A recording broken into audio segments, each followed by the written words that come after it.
Jadi judul itu tidak akan ketemu kalau masalah belum ketemu. Jadi cari dulu masalahnya. Nah, dari masalah itu angkat jadi judul. Pengalaman saya begini, dulu waktu saya kuliah ya, di S2 atau di S3, kita tuh baca jurnal dulu atau baca berita apa ya di mass media tentang bisnis suatu perusahaan atau penelitian satu perusahaan atau tempat wisata. Nanti akan dilihat di sana kesimpulannya bahwa apakah hipotesis yang diajukan oleh peneliti itu semua sukses, arti sukses itu apa?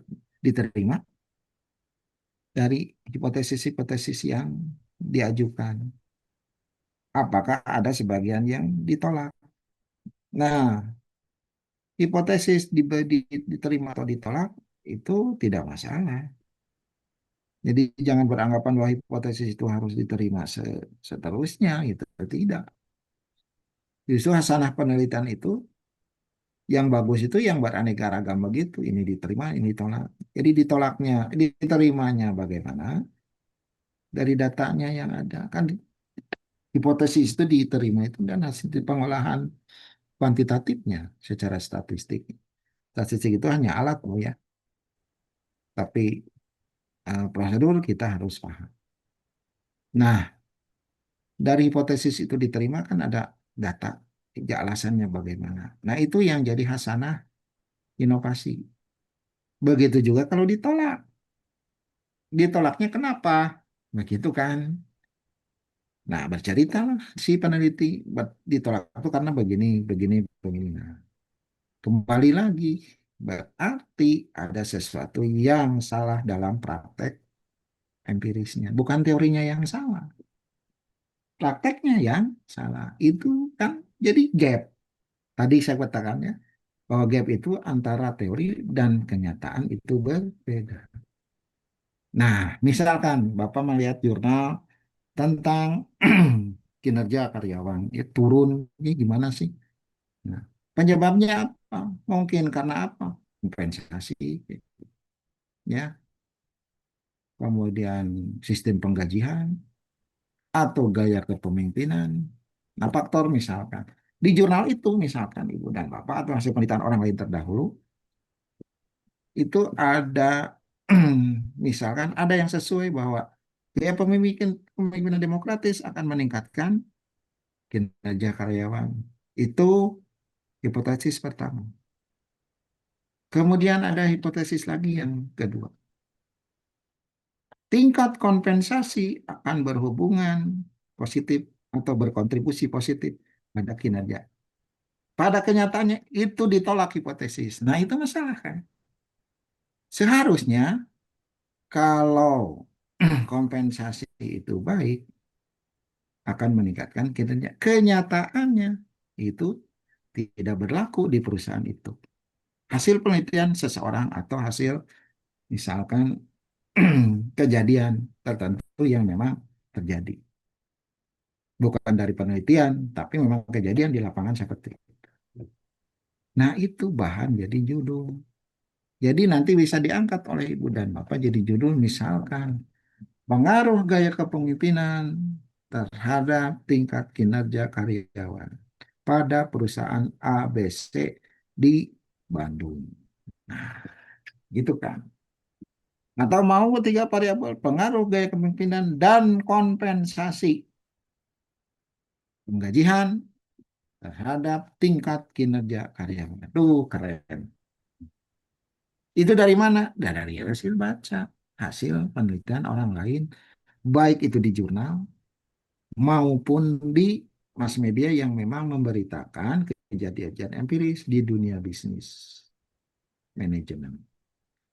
Itu cara mencari judul. Nanti juga bisa lah ya. Belajar aja banyak nanya gitu ya ke kami atau ke dosen yang lain. Enggak. Itu Pak topik caranya.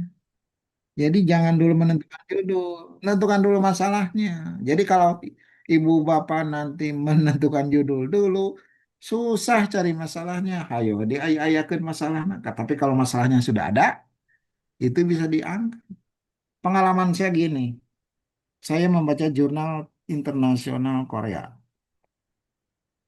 Di jurnal itu menjelaskan tentang motivation, motivasi ya, ter- terhadap istilahnya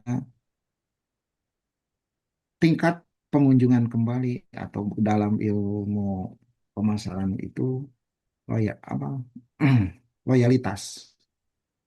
Jadi maksudnya begini, masalahnya bagaimana caranya si pengunjung, karena ini penelitiannya di pariwisata ya, bagaimana caranya si pengunjung itu tidak bosan untuk datang kembali. Nah, kalau pengunjung tidak bosan atau penasaran untuk datang-datang kembali, itu sukses pemasaran.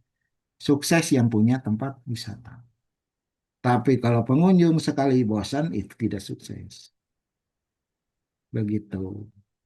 Nah, itu dari sana, dari hasil penelitian yang dilakukan oleh si peneliti tentang, namanya itu variabel variabel novelty-nya itu experiential value, nilai pengalaman.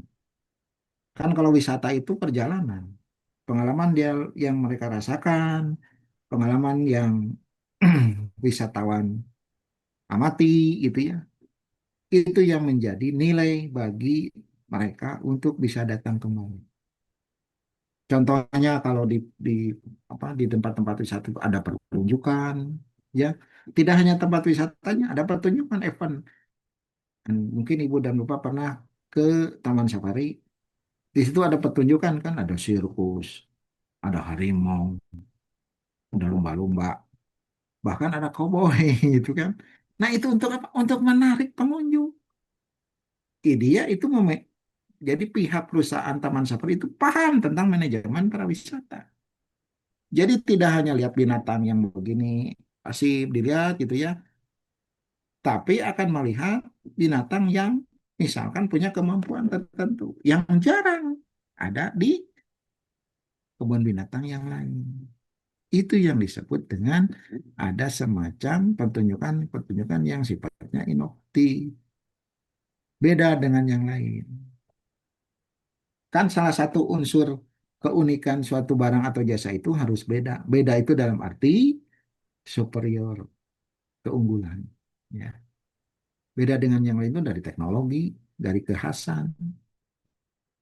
Misalkan begini, satu di destinasi wisata. Kenapa sih orang bondong-bondong ke Bali ingin lihat upacara ngaben? Padahal ngaben itu setiap tahun dilaksanakan. Tapi kenapa orang berbondong-bondong ingin terus melihat? Nah itu berarti pertunjukan itu punya nilai. Sama gitu ya di dunia bisnis yang lain. Barang atau jasa pun harus begitu. Jadi si konsumen merasa penasaran aja ingin merasakan kalau kuliner misalkan. Tidak bosan-bosannya merasakan menu itu. Atau tidak bosan-bosannya melihat atraksi atau event para wisata, peristiwa-peristiwa di tempat tertentu, di destinasi wisata. Begitu Ibu dan Bapak ya. Makanya jangan aneh kalau di SeaWorld, di Taman Mini, Taman Safari, ada event-event yang memang berbeda dari yang lain. Karena apa? Untuk menarik wisatawan.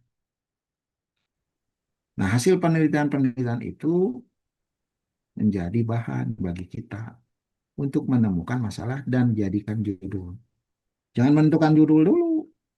Kalau bagus itu menentukan masalah baru diangkat jadi judul. Jadi kalau sudah ada masalah kan tidak sulit. Karena memang latar belakang masalah pun bisa dibuat. Karena masalahnya sudah ada. Gitu Pak Taufik. Mangga